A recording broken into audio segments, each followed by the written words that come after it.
Mm.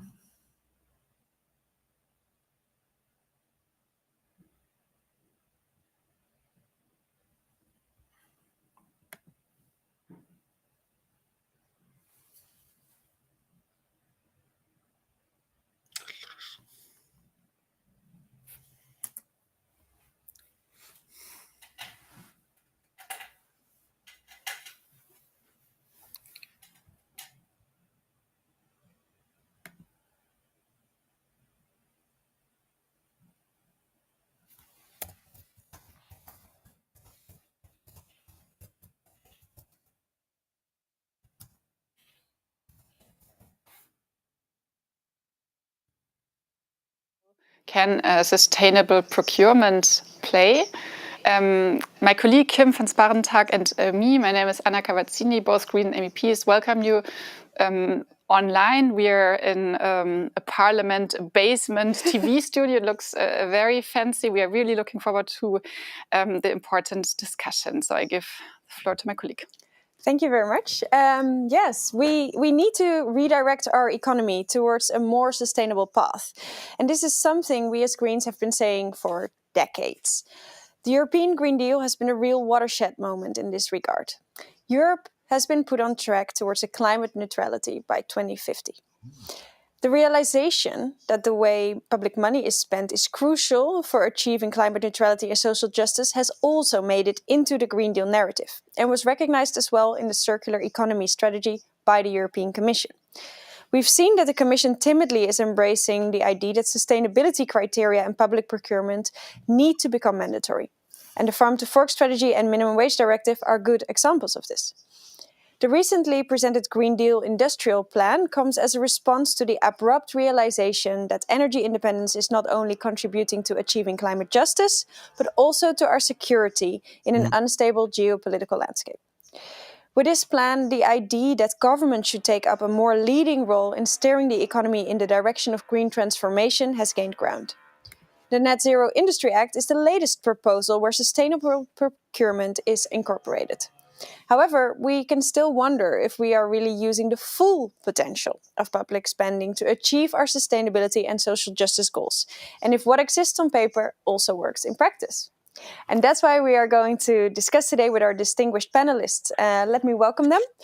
Roberto Caranta, professor at the Law Department of the University of Turin. Olga Martin Ortega, Professor of International Law at the School of Law, University of Greenwich. Samira Busetta from the European Commission, DG GROW. And Anna Cavazzini, our IMCO chair and member of the Greens EFA. We will gather questions from the audience through the chat, and we know that we have a number of very knowledgeable and experienced people here, so please don't hesitate to write your questions. And then now we will get into the presentation of the study that was commissioned. We have a beautiful study, it's even on paper. This will be presented by Professor Roberta Caranta and Professor Olga Martin Ortega. And the main question is you have undertaken for the Greens EFA Group a study on the legal framework for sustainable procurement. And in the meanwhile, several Green Deal legislations have been adopted that include sustainable procurement requirements. So how do you look at this? And will this be effective for boosting sustainable procurement? And what do you think, looking also already at the next Commission and Parliament mandate, are crucial steps to be taken next? Thank you.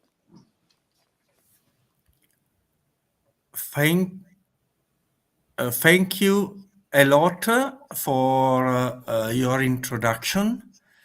I think the slides are about to show. Next, please. The study was prepared, ended 6 months ago, which is already a lot of time. What we have found is that is many different kind of approaches, more or less stringent on the member states.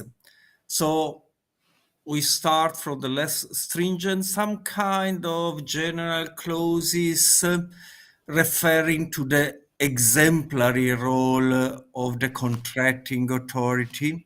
For instance, in the energy performance of building directive proposal, the energy efficiency directive proposal. More specific targets, mandatory target. This is the case of the Clean Vehicle Directive. This is already approved. And finally, the most stringent is mandatory substantive criteria, which in procurement means, for instance, minimum technical specification or a specific weight given to a given criterion. Next, please.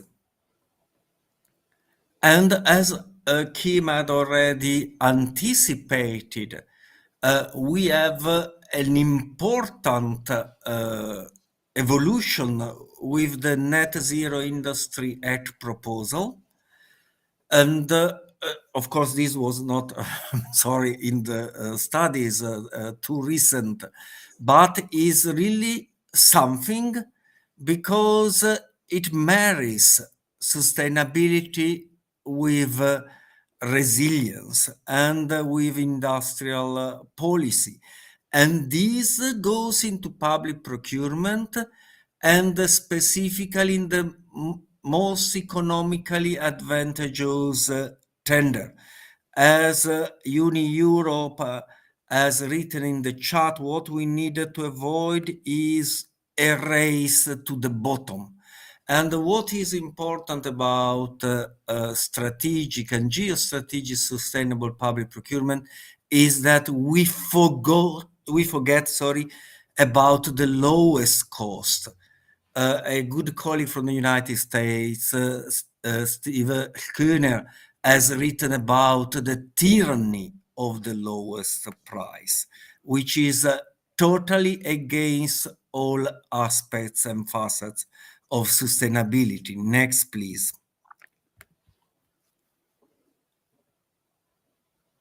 And we also looked into the national experiences, and together with Willem Jansen, who is another partner in the study, we have edited a book that is going to be out only after the summer, but I can already give you some experience from the member states. What we see from the member states is that if you have only very vague clauses, such as much societal value as possible, as it is the case in the Netherlands, is not really going to contribute much to sustainability because it is easily explained away. What has been so far a really great experience is the Italian mandatory green public procurement categories and criteria that are based on the EU GPP criteria. They are mandatory, and contracting authority, they really like it because it is easy. They take it and they put in their technical specifications. They take them and put them in their our criteria. Next, please. A short assessment about the environmental aspects of the current proposal. We think there is some need for streamlining. Well, we have some experience with the working of the Commission, but reading the proposal, it really seemed that they were written by totally different, not just people, but philosophies. Some ideas are really, some approaches are really forward-looking. Others are just very, very basic internal market thinking.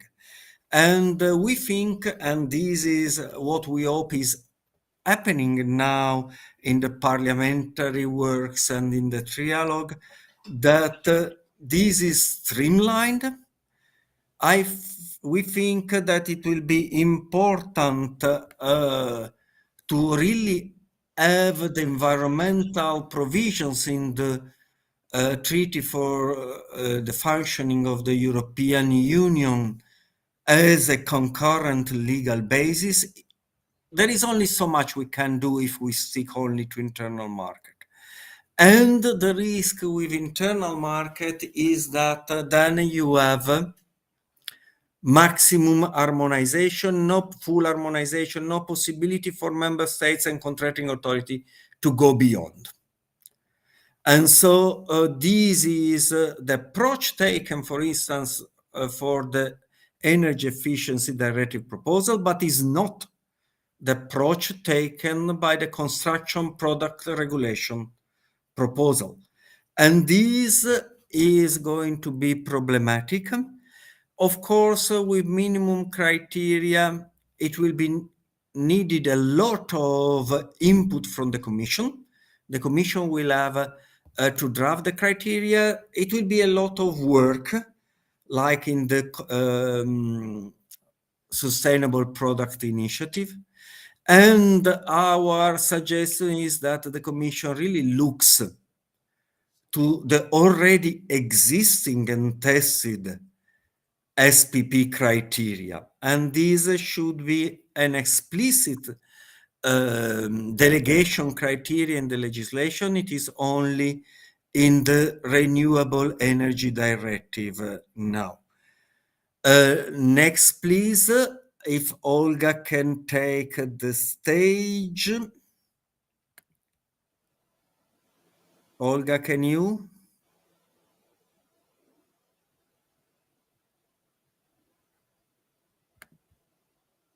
Okay, if Olga can just start, otherwise part of poor Olga, she's speaking, but we can't hear her. So I will go on. Sorry for this.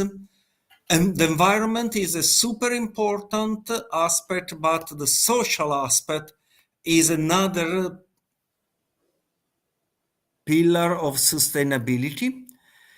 And a few important, well, the minimum wages directive has already been approved.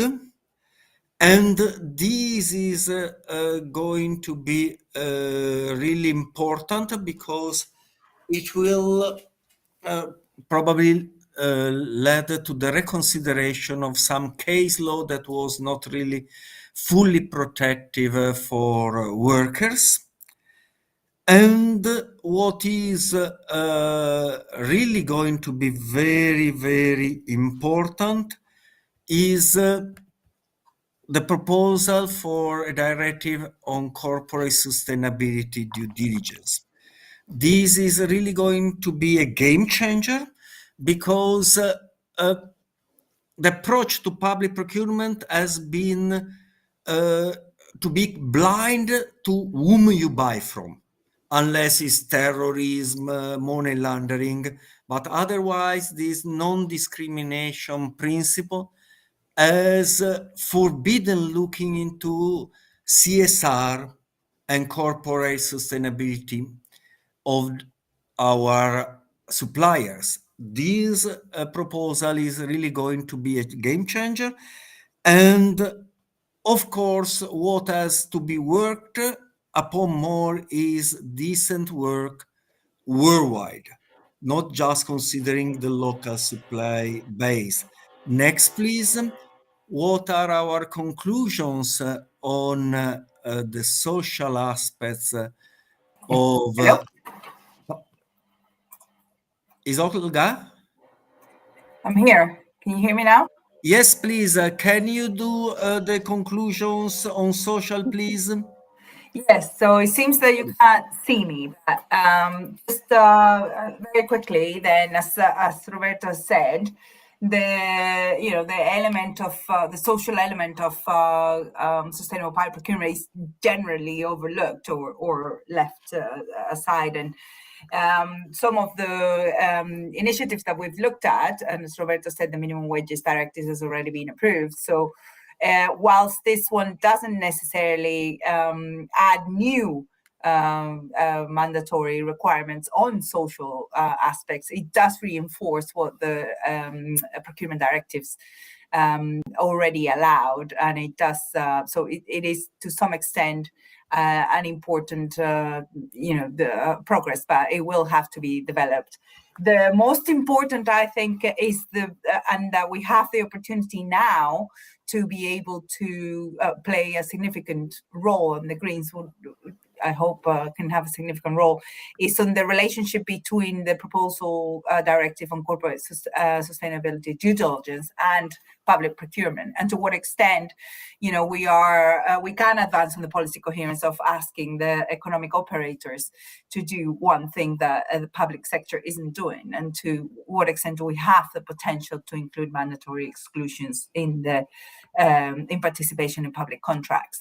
I've been following the legislative train, and I know we're at a key moment here, so we can discuss this more in the Q&A if you like. But a very important as well element is the role that the EU wants to play in the together with exposing the Green Deal of pushing decent work worldwide, and to what extent can we strengthen the role of public procurement in just transition. So if we can have the next slide.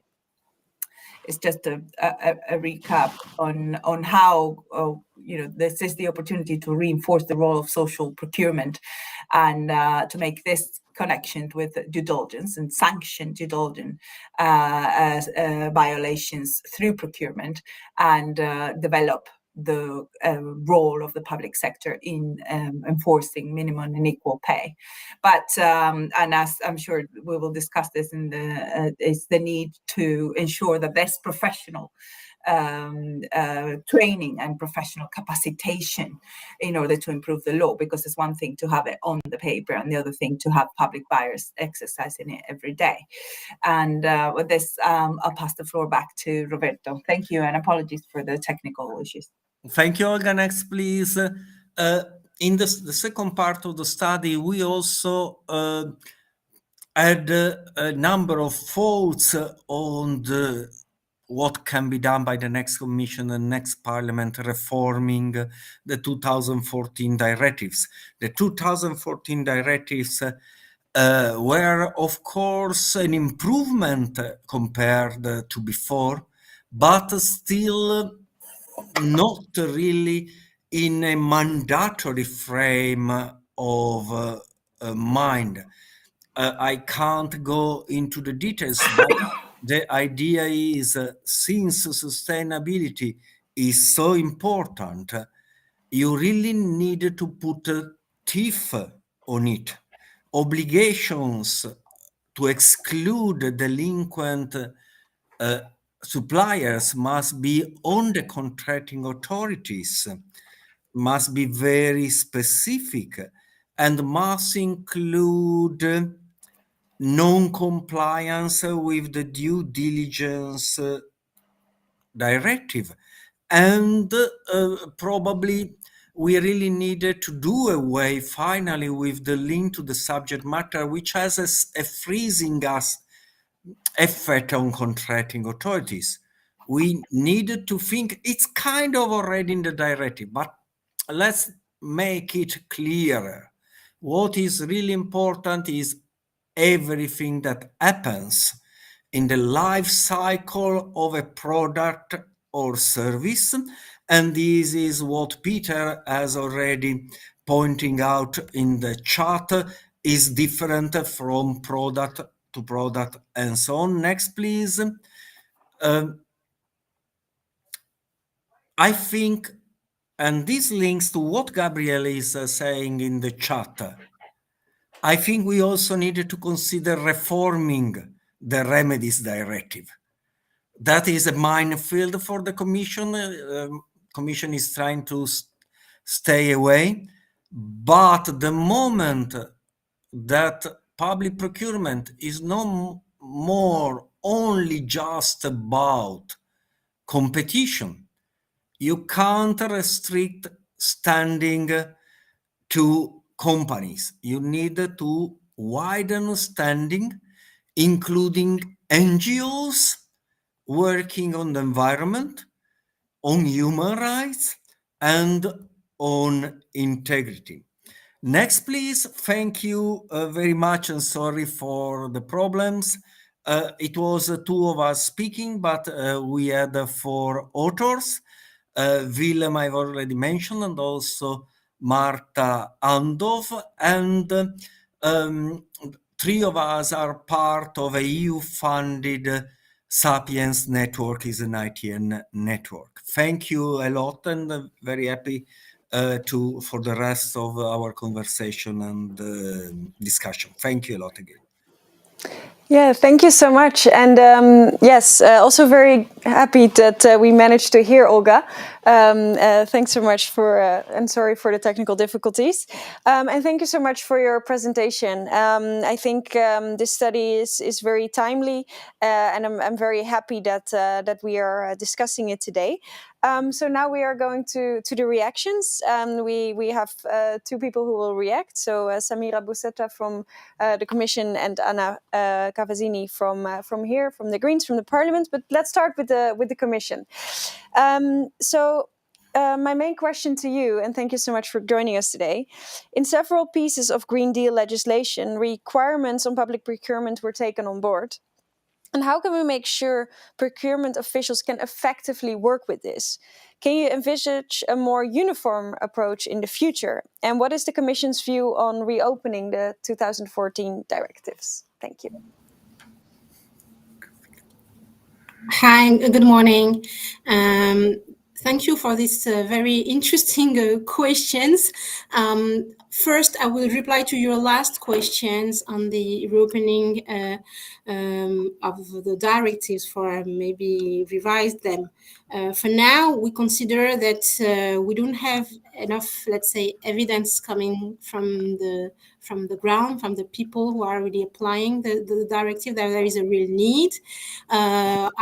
We think that first, as it was said during the presentation, the directive of 2014 offers a lot of possibilities for public buyers to do, let's say, more sustainable procurement, considering environmental and social aspects of procurement. And they need, as public buyers on the ground, let's say, to be more and more mature in using these tools before, let's say, envisaging this possibility to revise the directive. On the first questions, it's a huge challenge for sure, because we see that more and more sectorial legislations are adopted in order really to make sure, or to help, let's say, buyers to have the most useful requirements and criteria in order to buy more sustainable solutions. Either it's mandatory in one case, but in other case it's more proposals. And to support public buyers in the implementation of those legislative proposals is a real challenge for us. We have different activities in order really to help public buyers to develop a more sustainable approach to procurement. For example, we have just updated guidance on social procurement, which was published in June 2021. To illustrate this guidance, we have produced different webinars, always, let's say, sharing good and best practices. I would say that this is the most classical way to support public buyers in using social and green public procurement. But we also try to develop new type of activities. I would mention the Big Buyers Initiative, for example, which for the new edition will create 2 working groups on social procurement and 5 working groups on green public procurement. And the idea is really to use the needs of public buyers, the common needs they have, to develop let's say green or social procurement project. And this is for us another approach where we support public buyers to share knowledge, but to grow together, to be more mature together, and to learn by doing together. And the results we have from the previous edition were really, really good. Some, let's say, cities which were not really considering even going in some very particular type of procurement, such as recycled asphalt, for example, or zero emission construction sites. Now they are doing it. For example, the city of Barcelona, after being part of Big Buyers Initiative, made the city really. Now they are really able. They have the tool. They know how to do, and this is, I think, the support that we can give. And in the future, it's pretty difficult, let's say, to have a more harmonized approach, because we know that per sector, even per type of, let's say, solutions, defining more requirements, it's maybe the best way to move forward, because having a harmonized approach will prevent from taking into account the specificities of sectors. Basically it's where we are now, and in the future the idea is really to continue to develop the different projects we have, such as the Big Buyers Initiative. We also have built, and which is online now, a public buyers community. So it's a digital platform in order also to bring more and more resources, help support to public buyers, but also having public buyers sharing, discussing, and building together the different solutions to the problem that they have in implementing the different sectoral legislations which are adopted or are to be adopted. Thank you very much. And I already see that there's a lot of discussion going on in the chat, and also a lot of questions already being asked. Please continue doing that. Maybe if you could also specify who your question is directly targeting, and also perhaps to tell us who you are representing or where you're from, because it would be nice to know who is actually joining us today. Please don't hesitate to ask more questions in the chat. Now we'll go over to Anna to represent the Parliament's view and the Greens. So what has been your experience working on public procurement in this term? What do you feel is the political mood in this topic in the EP, and what developments do you find most promising? And have you heard feedback from practitioners in Germany who are trying to implement sustainable public procurement? Yeah, thanks to the presenters, and thanks, Kim, for the question. Probably I start with the last question to talk a little bit of my experience as a parliamentarian from the ground. When I talk to public authorities, for example, in my constituency, who want to procure in a more sustainable way, they say, okay, yes, the EU framework, the EU legislative framework gives flexibility, but we don't dare to procure more sustainably because we are afraid of lawsuits and legal uncertainty. So for me, really one of the conclusions from a lot of discussions I had was always, probably it's really better to have a better, stronger regulatory approach on mandatory sustainable public procurement, because otherwise, even if you can do it as a local authority, you often don't do it. And I think this is also what numbers show. Yep. I have the feeling the business community is a little bit split. There is, of course, a lot of talk about new bureaucratic burdens and overcomplicating public procurement, which is already very complicated. But on the other hand, I also have to say I meet a lot of companies who say, we construct or we build our product completely in the European Union and with clean energy and so on. Everything is more expensive and we completely always lose when there's public bids. So I have also companies addressing me and saying, okay, we want more mandatory sustainable procurement because this will at the end benefit those companies who are on a more sustainable path. And at the end, of course, this is also what we as Greens want, and also, I guess, what the Green Deal wants. So not only the Greens. When it comes to the parliamentary discussions and the parliament, the mood in the parliament and in the IMCO committee, I would say exactly these discussions we're having here, we have also in our committee. For example, we organized a big hearing on sustainable procurement in the IMCO committee. And I would also say half of the speakers, half of the members said, we need to reopen the big 2014 directives.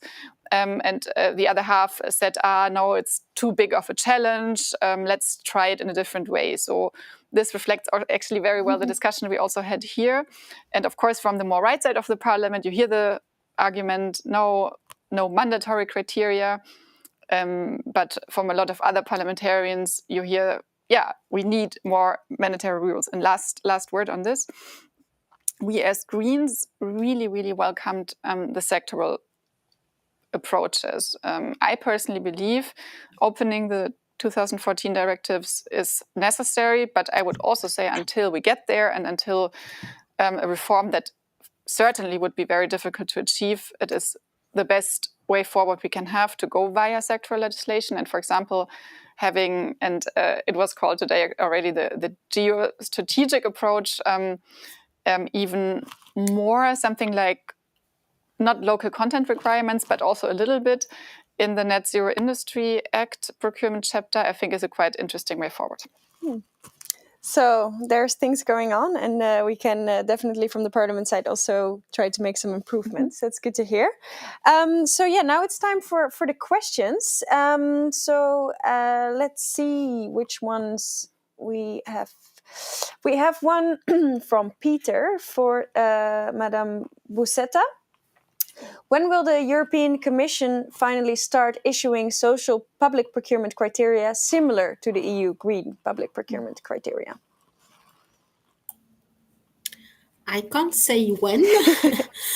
All I can say is that we have actually a help desk, which is called the GPP help desk, but is also answering questions on social procurement. It's also a way for us first to get all the questions that public buyers have regarding how to do properly, social procurement.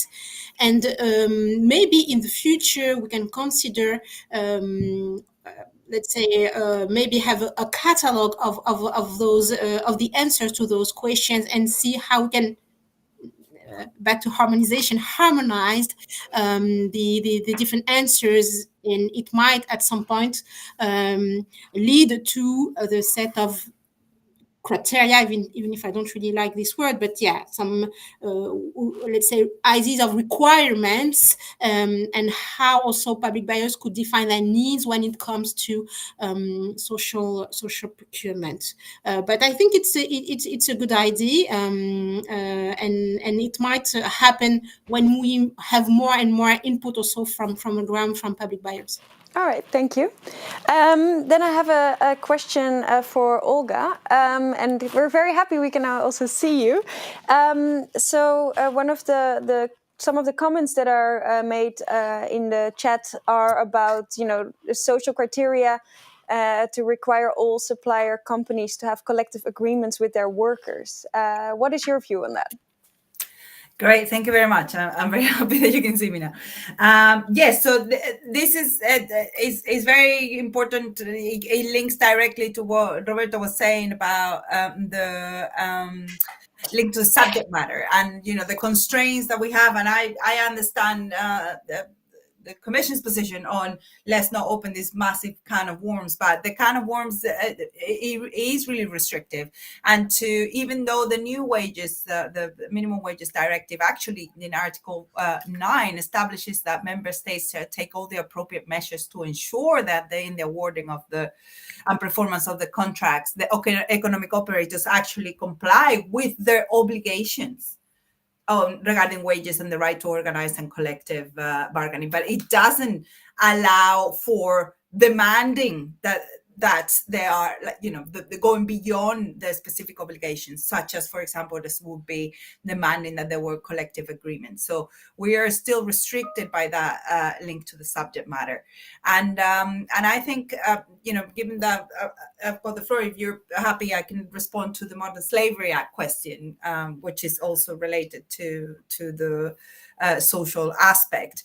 And I agree with Peter in it's not necessarily a public procurement act, and we have a similar practice in the UK with the UK Modern Slavery Act, which actually does not impose this obligation for public buyers to exercise due diligence to make sure that there's no modern slavery in their supply chain, but it has propelled an activity which is actually, narrowing this policy incoherence that we have of demanding something from the public sector and not for the private sector. So I have to disagree with the Commission's position in that there's enough on the current directives for social.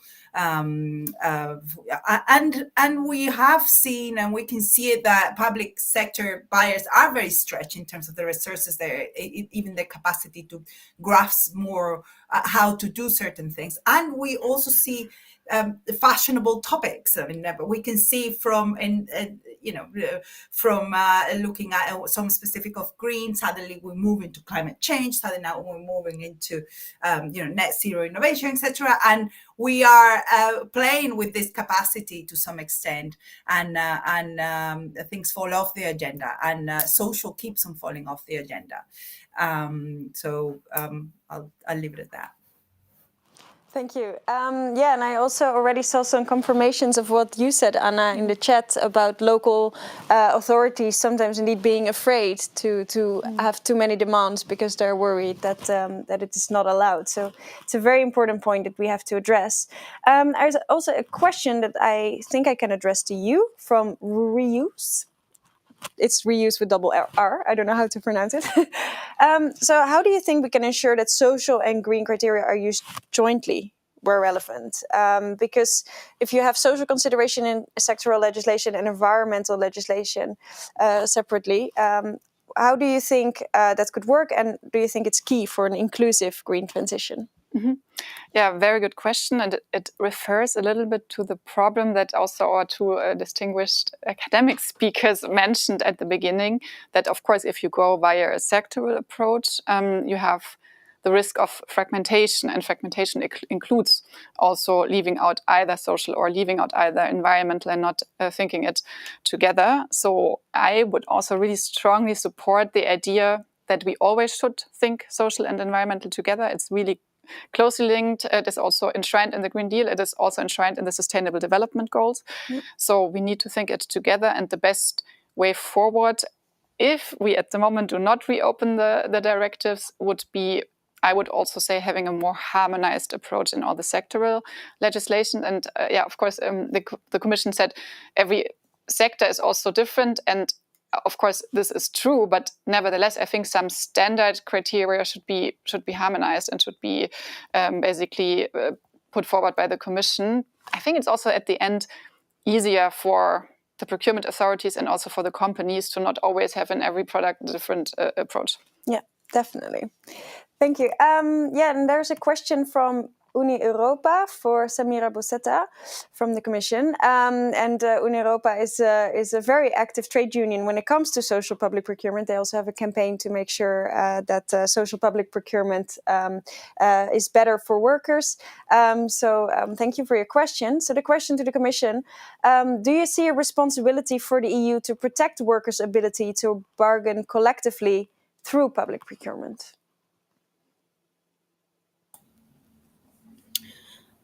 I mean, yes, I think it's a topic that we are trying to cover.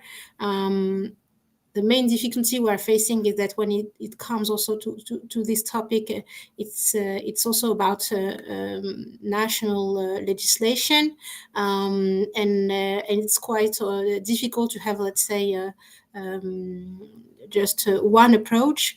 What we are trying also to do is really to raise awareness among the public buyers community around this topic, which is not really always the first topic they will jump into when it comes to social procurement. This is why I was explaining also that the update of the guidance on social procurement was for us also a way to promote, it's not the right word, but really to have a discussion around these different topics. So I would say, yeah, it's an important topic, and but now we are just in this step. We are really raising awareness on this topic of public buyers, and we know that from a member state to another one, the way they approach this topic is really different. Thank you very much. I think we have time for one last question from the audience. And we have a question from the BBF campaign, which is the Buy Better Food campaign. And that's also a question to the Commission. Is DG Grow working with DG Sante on the legislative framework on sustainable public procurement?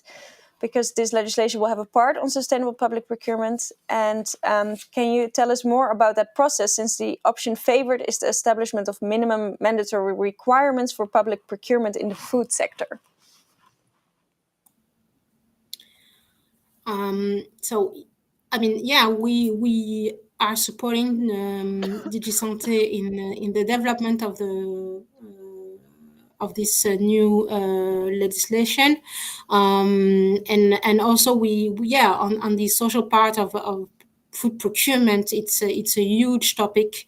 So it's all what I can say. It's we are really working together and supporting DG Sante on this. All right, thank you very much. Then I would like to start with the closing round. And I think we had a very interesting discussion. We heard many different perspectives.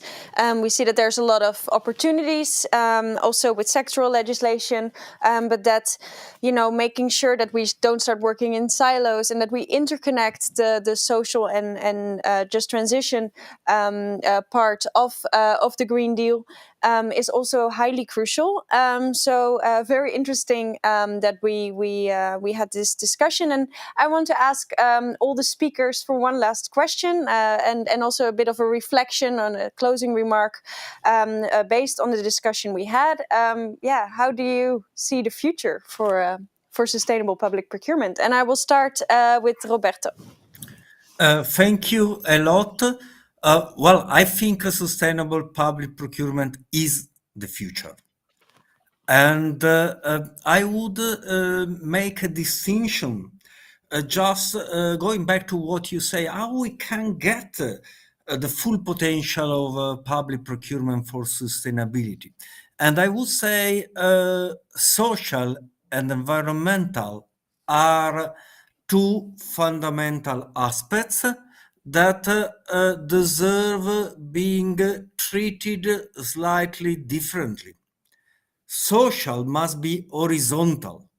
We can't accept breaches of human rights, breaches of labor rights in one sector, or having higher standard in some sector than in other. Of course, we know there are super specific sectors like textiles where we need to pay more attention, but not because we need higher standards for rights. We need to make sure that the rights are really respected everywhere. Environmental is different. So this is the point that Anna was really stressing. You need the sectoral, because this is technical, and technical is different from product to product. And you need mandatory. Just having feel-good phrases in the legislation is no more enough. You need technical specification that need to be adopted. You need contract award criteria. This will empower the contracting authorities and reduce the litigation and other risk they are afraid. Of course, as Samira was saying, a lot of formation and co-working collaboration between procurers, but also between procurers and the market will be needed. And of course, what is really, if you want now, the gold standard, the net zero industry act can't be confined just to solar panel. This is about resilience. And of course, we had a question concerning food. I think food is the next frontier where we need to make sure that we have a resilient food system in Europe. Thank you a lot for this occasion. Thank you so much. Olga, over to you. Thank you. So absolutely building from what Roberto has just said about the horizontality of the social provisions. The sustainable public procurement is the future, but the future is also the redefinition of public procurement in terms of not just buying goods, services, and works to provide public for the public needs, but it's to do that without harming others and without harming the environment. And public procurement is the tool, one of the tools that the state has and the Union, the European Union has. So we not only have to put sustainable public procurement at the core of the future, it has to be this redefinition and reapproach to public procurement. We're doing it in other sectors. We do, as we have the example of the supply chain modern slavery legislation, and the Commission trying to ban products with modern slavery. So it's just the siloing is important for some technical issues, as we've heard, but this is just, it has to be a priority, that nothing that we purchase has come up at the back and suffering of others. So I'll just leave it here. Thank you. Thank you so much. And Samira? Yes, I think we can all agree that sustainable procurement is the future. I would say it's not just the future, it's already happening, and it has to happen much faster. I think that public procurement has to become a more strategic policy at national level in each member state. This is something that we are really now a little bit developing. We have this procurement dialogues project, organizing workshops in each member state on strategic procurement, linking sustainable procurement to innovation procurement, because without innovation, we know that sustainability also won't happen when it comes to the net zero emission industrial act. It also has a provision linked to innovation procurement. So also innovation procurement is key, but it also has to be taken at a very high political level with the engagement of the member states in this adventure. So what I also hear here is that public buyers are often, they feel like they're lonely, let's say, in this adventure, and the political support is also key. So I would also stop there. Thank you so much. And then last but not least, Anna. Yeah, thank you. I don't have to repeat what all the other speakers said. I absolutely share the vision and the goal. And I think also we as Greens already this term, but also in the upcoming elections, looking at the next term, will fight for more sustainable procurement. But probably I bring in again the political perspective, because I mentioned it probably a little bit too diplomatically at the beginning. There is also a lot of opposition. There's also a lot of opposition in this parliament. I negotiated the German coalition treaty. There was huge opposition by one political party in Germany against anything more sustainable in the procurement. So it's not, as we say in German, a Selbstläufer, so it will not just automatically come. It is a political fight, and that's why we also need all the stakeholders. A lot of them were also present here today and also took part with the questions to really push for it. Yes, and I wholeheartedly agree. And if you're interested to read the study, you can find it on our website. It looks like this, but I think you can also find it when you look for Shaping Sustainable Public Procurement Laws in the European Union. That's the title of the study. Of course, Anna and also me, we will keep fighting for better sustainable public procurement. Thank you all so much for joining us today. Thank you so much for the speakers, Professor Roberto Caranta, Professor Olga Martin Ortega, Madam Samira Busetta, and also Anna. Thank you so much for your contributions today. If you want to stay up to date on all the things we are doing around public procurement, but also all the other very important things we are doing to make Europe more sustainable and more social at the same time, make sure you continue following the Greens, and I hope you have a lovely rest of your day. Thank you. Bye-bye.